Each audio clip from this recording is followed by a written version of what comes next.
This is Fort de France in Martinique. We're going to do a walking tour.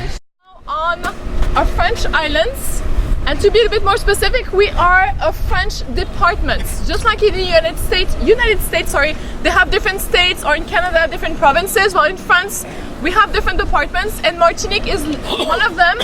Just like any other one, even though we are 8,000 kilometers away from the actual country of France. Of professional surfers, and I'm personally thrilled because this year the competition is finally open to women as well. This is Women's Day, I'm just saying.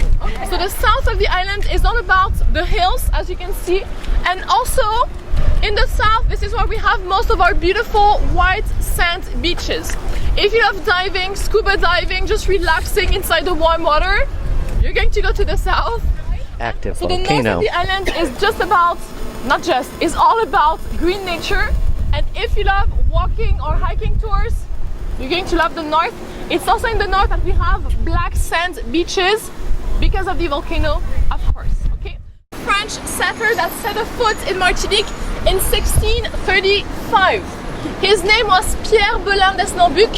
He didn't arrive in the center part of the island. The first French settlers arrived here, still on the Caribbean coast, but up north, in what would become our first chief town called Saint-Pierre. This is St. Louis Fort.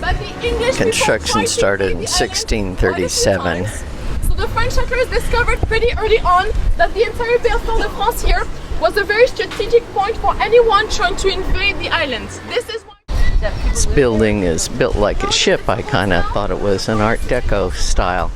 Might be both. There's some people up there greeting us.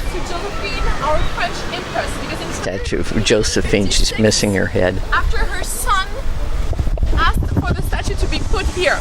The head was on when they built the statue, and the head was taken up in 1990. I'm going to explain why in a few seconds.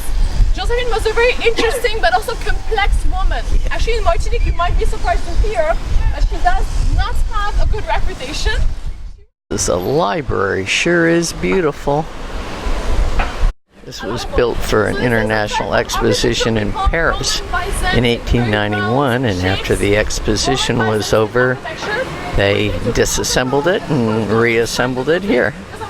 Mainly, of course, a library. So this is all about knowledge. You have the words written on the side: poetry, music, sciences, arts, literature, history, sciences, all kinds of knowledge that you can find. Here's how you get upstairs. I'm going to leave you a few minutes to go Cher Library.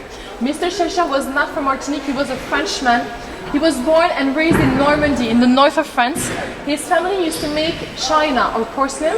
So when he was a young adult, his father asked him to travel to South America and to the Caribbean to find some new business for the family business. One of his first trips was here in Martinique, at a time when we still had this huge slavery system. When I'm saying huge slavery system, the numbers are approximately 90,000 slaves here for about 10,000 French settlers, okay? When he passed away, he gave 10,000 of his books to the town of Fort de France. This is when the authorities decided to build the library and name it after him.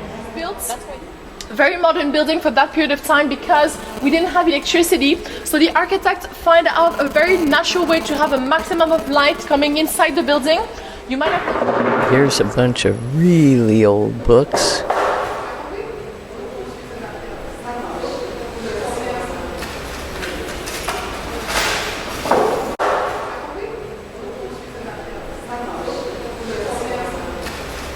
Typical Creole building. Until the end of the 19th century, they stopped doing that because we had a huge fire that destroyed pretty much the entire town in 1891.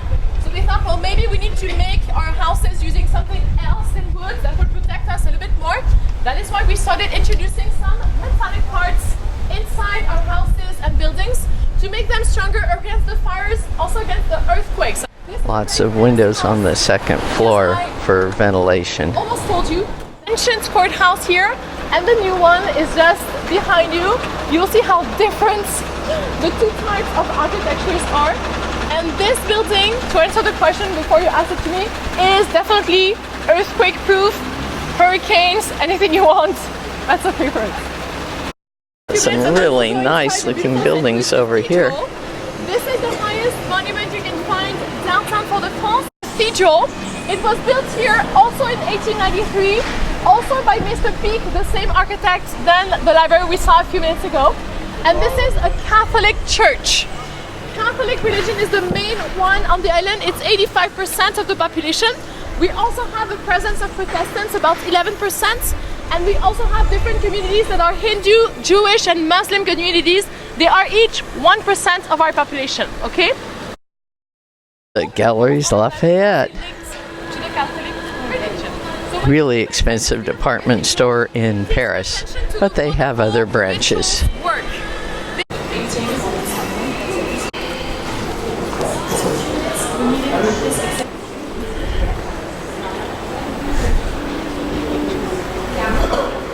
The big pipe organ's way up in front.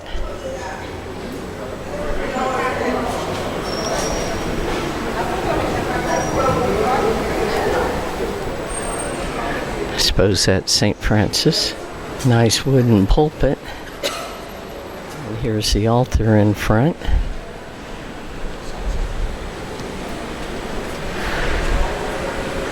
It is during Lent, that's why the purple.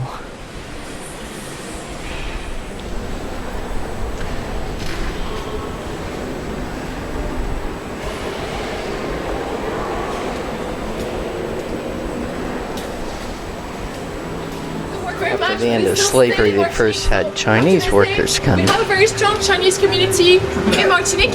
Actually, most of them own businesses and restaurants right here downtown Fort-de-France.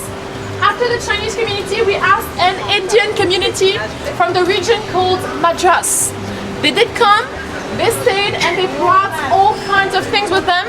A lot of the wonderful spices we still use nowadays to cook.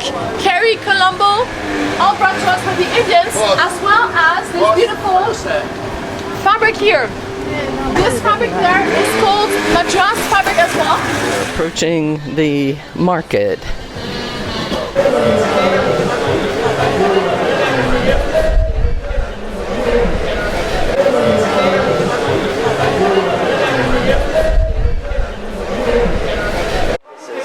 Fish market.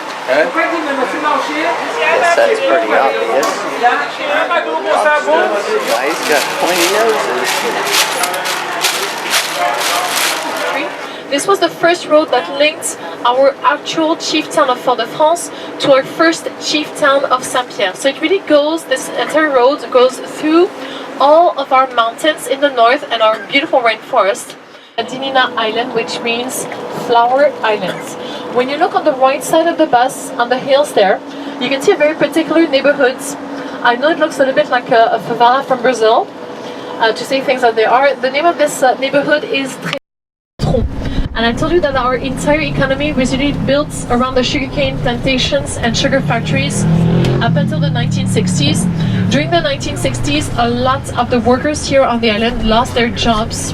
They had to find new jobs and new careers. They didn't have a lot of money. Of course, they didn't own a car, so they literally came down towards the chief town of Fort-de-France walking. And that is also how they built this very particular neighborhood you have on the left side now that is called Trenel Citron.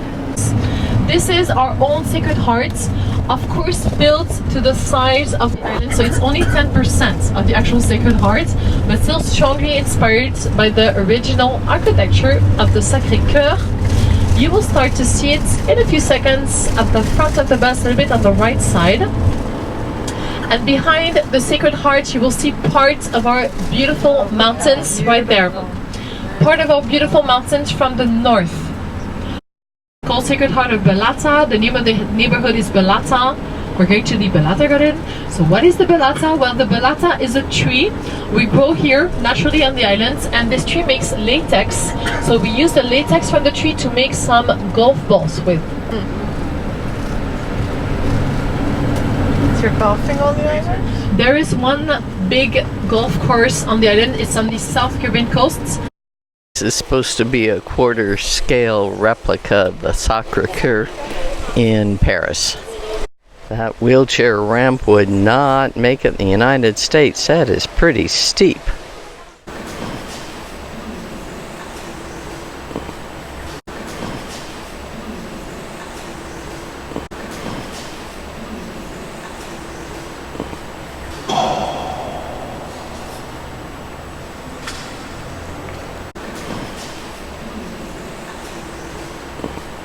Another statue of St. Francis of Assisi. There's Mother Teresa.